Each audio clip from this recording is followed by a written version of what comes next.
Some promises are so powerful that even time cannot convince the heart to let them go. Snow drifted through the towering pines like silver ash beneath the pale glow of a full moon as Alpha King Rowan Ashcroft urged his black stallion deeper into the untouched wilderness. 15 winters had passed since the little girl disappeared without a trace, yet the search had never ended. His royal council had pleaded with him to stop. His generals had insisted no one could survive after so many years. Even neighboring Alpha rulers quietly whispered that their king was chasing nothing more than a memory. Rowan ignored every word.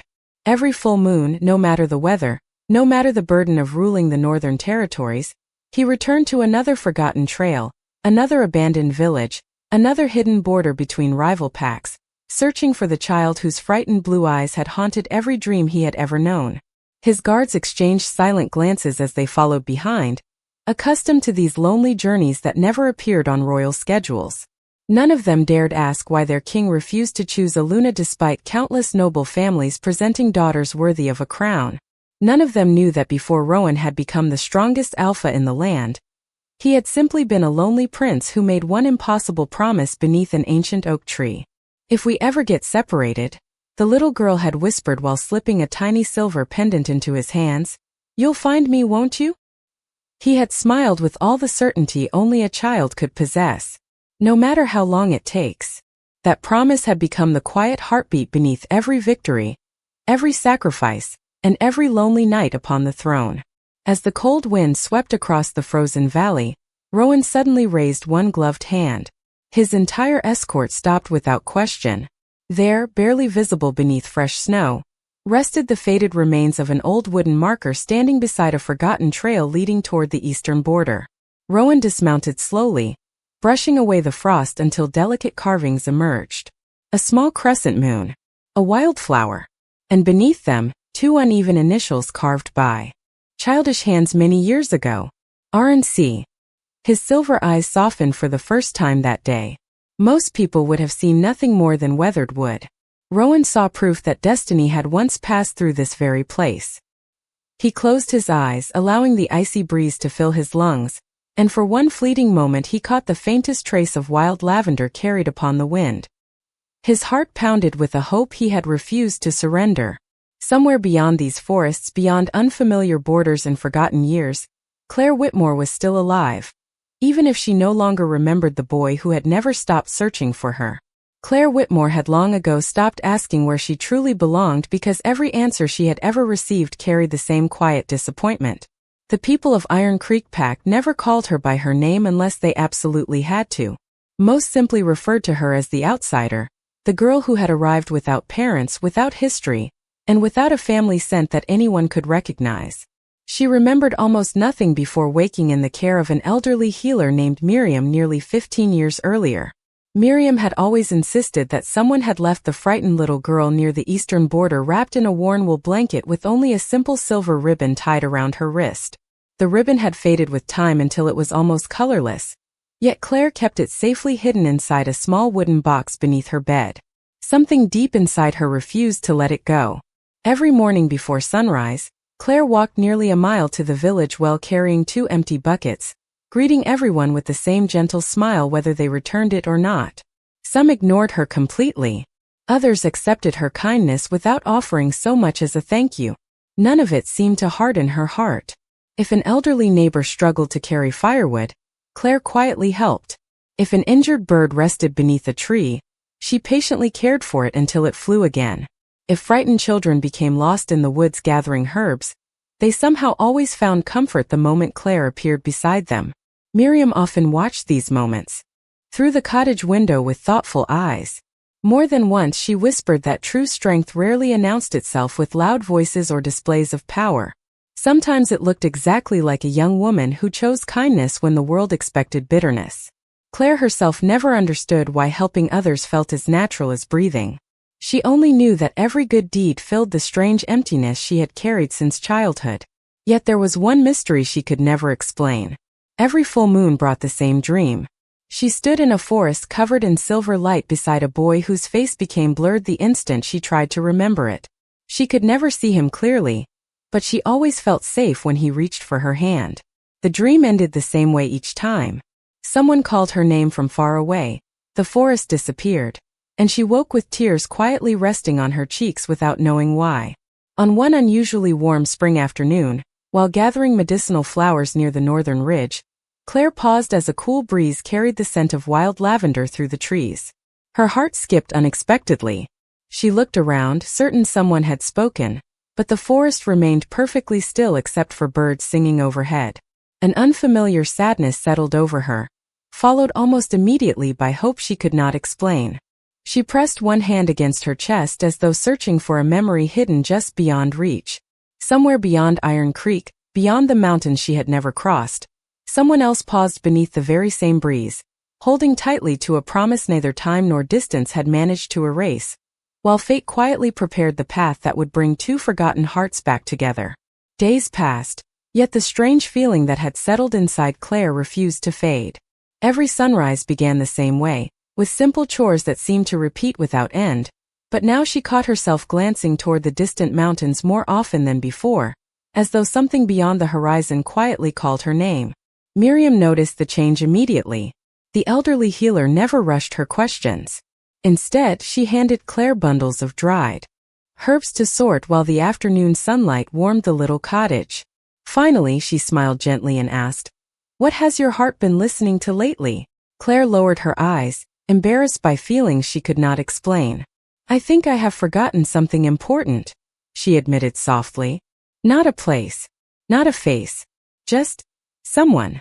Miriam remained silent for several moments before placing another bundle of lavender beside her. "Sometimes memories do not disappear," she said. "They simply wait until the soul is strong enough to carry them again." Those words lingered long after the conversation ended. That evening, Claire wandered toward the quiet hill overlooking Iron Creek. From there she could see rows of cottages glowing beneath the fading sunset while children laughed in the streets below. It should have felt like home. Instead, a quiet loneliness settled over her once again. She slipped the faded silver ribbon from her pocket, running her fingers across its worn fabric. No matter how many times she looked at it, she felt certain it belonged to a story that had never truly ended. Far to the north, inside the stone walls of Ashcroft Citadel, preparations filled every hallway.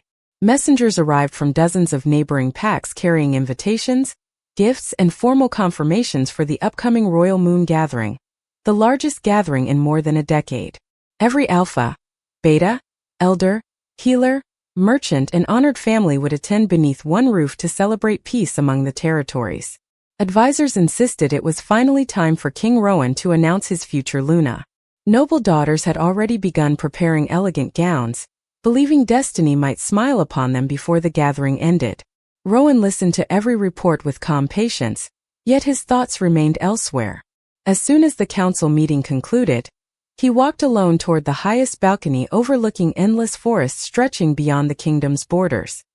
His oldest advisor, Theodore Bennett, quietly approached without disturbing the silence. "Your Majesty," Theodore said carefully, "the gathering will bring nearly every pack together.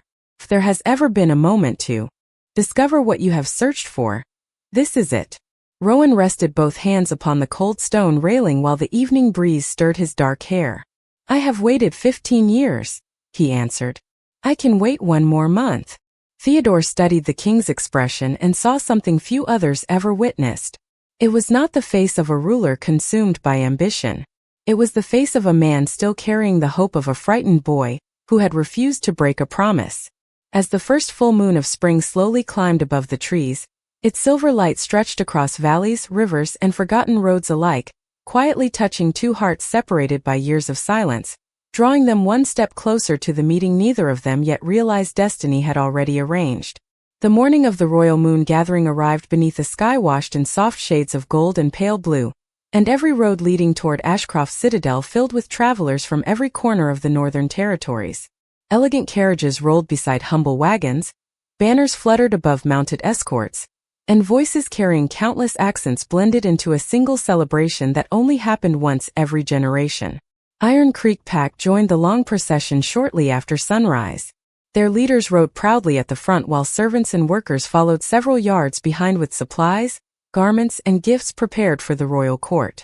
Claire walked quietly among them with a woven basket resting against her arm, Her simple blue dress neatly pressed but plain compared to the rich fabrics surrounding her. She had never expected to attend such an extraordinary gathering. In truth, she had only been chosen because another servant had become ill the previous evening. As the towering walls of Ashcroft Citadel finally appeared beyond the hills, Claire slowed almost without realizing it. Something deep inside her stirred. The enormous stone gates, the ancient towers, and the silver wolf carved above the entrance all seemed strangely familiar, though she was certain she had never seen them before. A faint ache settled behind her eyes, followed by a whisper of recognition she could not explain. Miriam, who traveled beside her, noticed the sudden hesitation. "Are you all right, child?" she asked gently. Claire forced a small smile. "It just feels as though I have dreamed about this place before." Miriam studied the castle for a quiet moment but offered no answer. Within the great hall, servants hurried between long tables covered with polished silver, fresh flowers, and glowing lanterns prepared for the evening celebration. Claire quickly joined the others arranging decorations beneath the watchful eyes of the palace staff.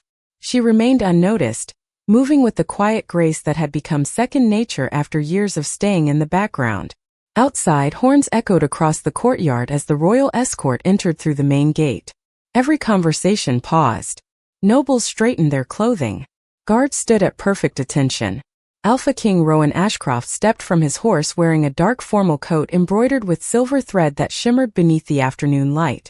Calm confidence surrounded him without a single word needing to be spoken. As he crossed the courtyard greeting honored guests, his silver eyes remained observant, quietly searching every unfamiliar face with the same patience they had carried for 15 years. At that exact moment, a young palace servant accidentally brushed against Claire while carrying a tray of fresh bread. Several small rolls tumbled onto the stone path. Without hesitation, Claire knelt to gather them before anyone stepped on them. Rowan's gaze shifted toward the unexpected movement.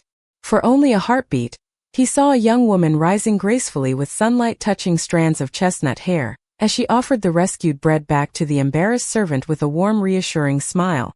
She looked up at precisely the same instant. Their eyes met across the busy courtyard. Neither recognized the other. Neither understood why the world suddenly felt impossibly quiet. Yet something older than memory gently awakened between them, like the first rays of dawn reaching a valley that had waited through countless winters, and before another word could be spoken, the moving crowd flowed between them once again, carrying each in opposite directions while destiny patiently prepared the next encounter. The excitement inside Ashcroft Citadel only grew as the afternoon unfolded, filling every corridor with music, conversation, and the quiet anticipation of the grand celebration that would begin after sunset. Claire moved carefully through the palace carrying fresh linens and baskets of herbs wherever they were needed, never expecting anyone to remember her face. That was how life had always been. She had learned that unnoticed kindness often mattered more than recognition. While crossing one of the castle gardens, she heard a soft whimper drifting from beneath a flowering hedge.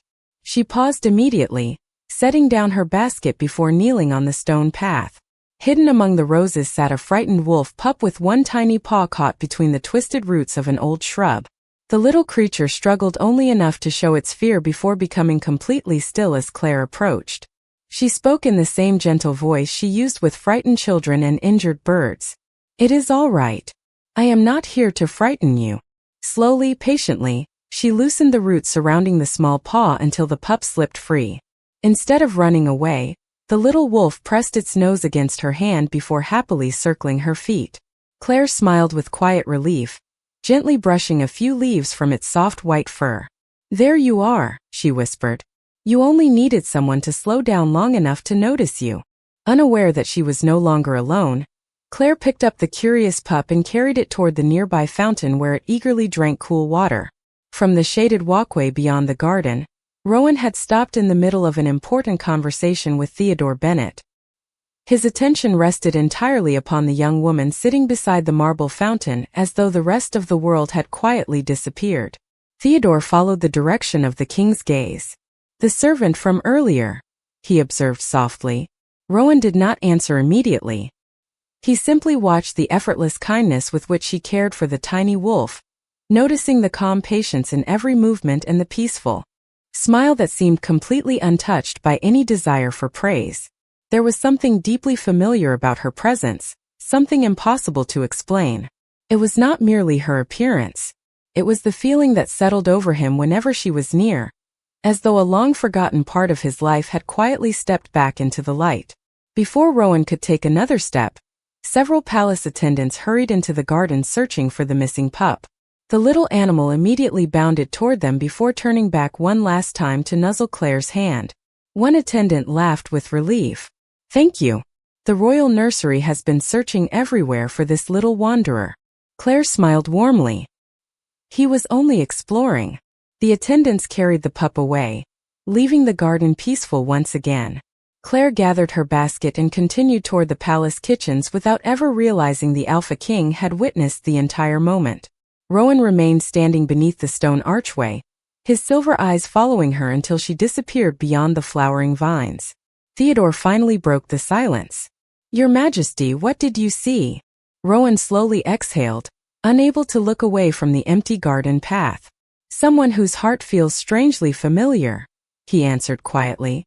Neither man noticed that from an upper balcony, an older noblewoman watched the entire exchange with growing concern, her expression tightening as though an old secret she had spent years burying had begun to rise back toward the surface. As twilight settled over Ashcroft's citadel, thousands of lanterns transformed the ancient fortress into a sea of golden light, their warm glow reflecting against polished stone and silver banners that danced gently in the evening breeze. The royal moon gathering officially began as guests filled the magnificent ballroom, laughter and music blending into a celebration worthy of every great pack across the northern territories. Claire remained far from the center of attention, helping palace servants prepare refreshments for the endless stream of honored guests. She moved quietly from table to table until an elderly woman accidentally stumbled while reaching for a cup of warm tea. Without hesitation, Claire caught the tray before it could fall and offered her arm with a reassuring smile. "Please take your time," she said softly. "There is no rush tonight." The elderly woman thanked her before continuing toward a nearby seat. As Claire turned to leave, the faded silver ribbon she always carried slipped unnoticed from the pocket of her apron and drifted gently onto the polished marble floor.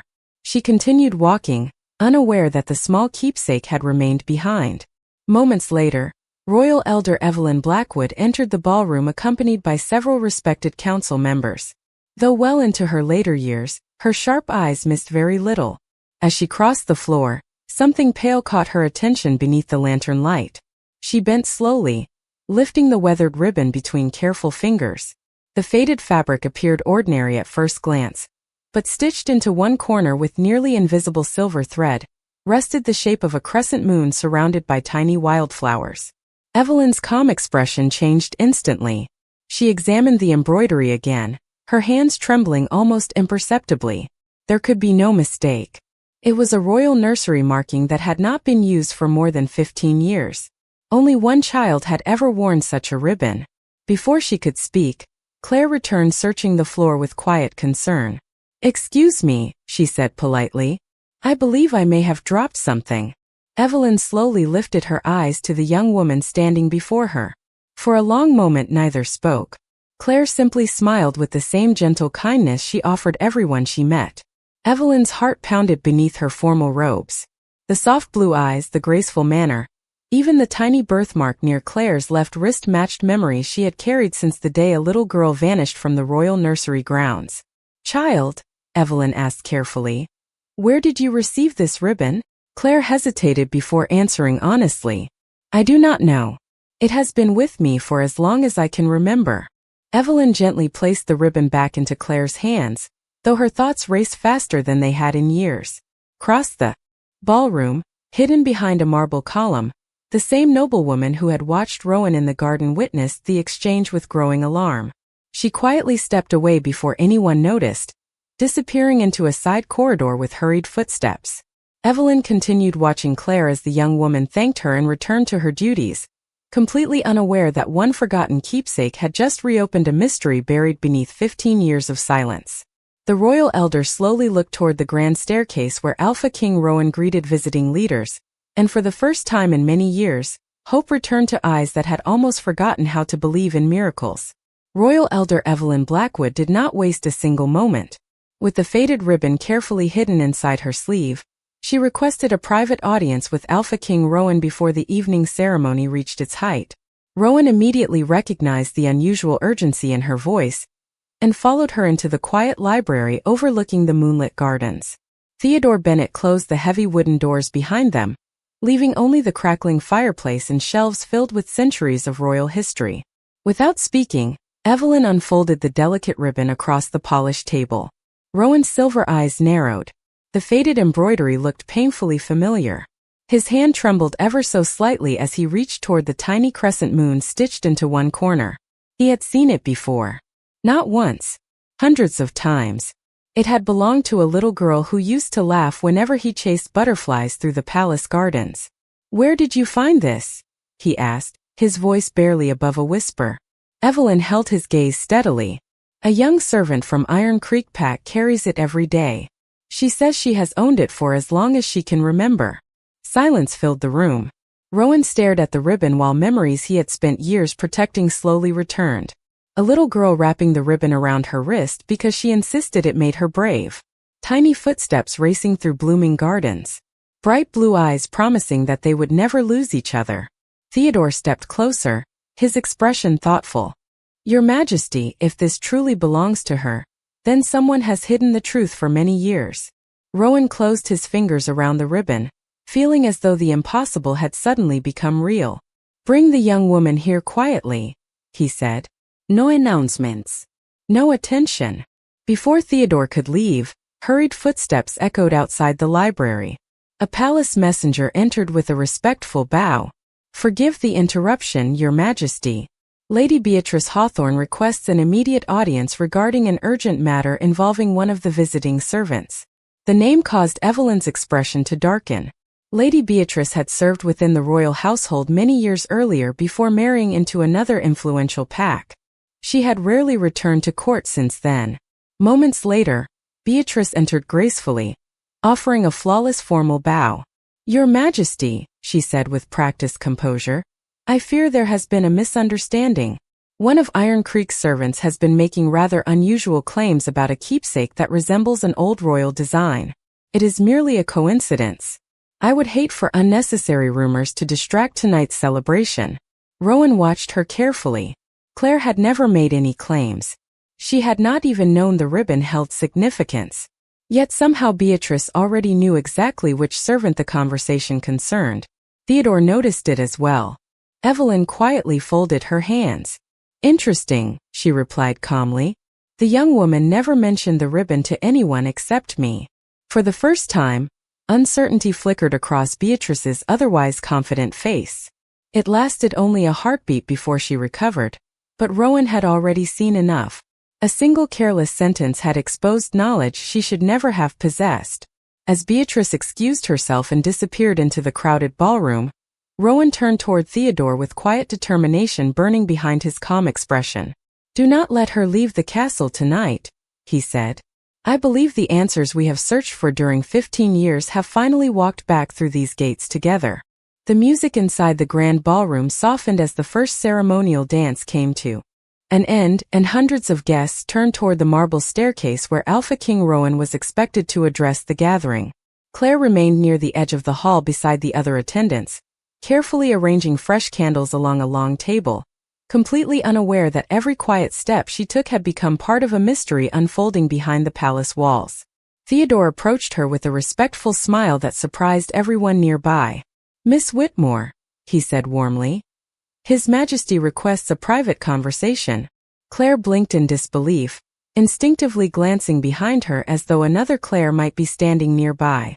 "There must be some mistake," she answered softly. "I am only here to help." Theodore gently shook his head. "There is no mistake." Curious whispers immediately spread among the nearby servants as Claire followed him through a quiet corridor lined with portraits of generations past. The deeper they walked into the royal residence, the stranger everything felt. The scent of polished cedar, the silver lanterns hanging from the ceiling, even the pattern carved into the stone floor stirred fragments of memories that slipped away the moment she reached for them. When Theodore opened the library doors, Rowan stood waiting beside the glowing fireplace with Evelyn nearby. For several heartbeats no one spoke. Claire lowered her eyes respectfully. Your Majesty. Rowan looked at her as though every year of searching had suddenly narrowed into a single moment. He held the faded silver ribbon in his hand before slowly extending it toward her. Claire's breath caught. My ribbon, she whispered. I thought I had lost it. She accepted it carefully, her fingers brushing Rowan's for the briefest instant.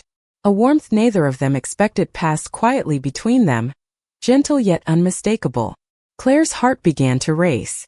Suddenly another memory flickered across her mind. A young boy laughing beneath an enormous oak tree. Tiny hands tying the very same ribbon around her wrist. A promise carried by the wind.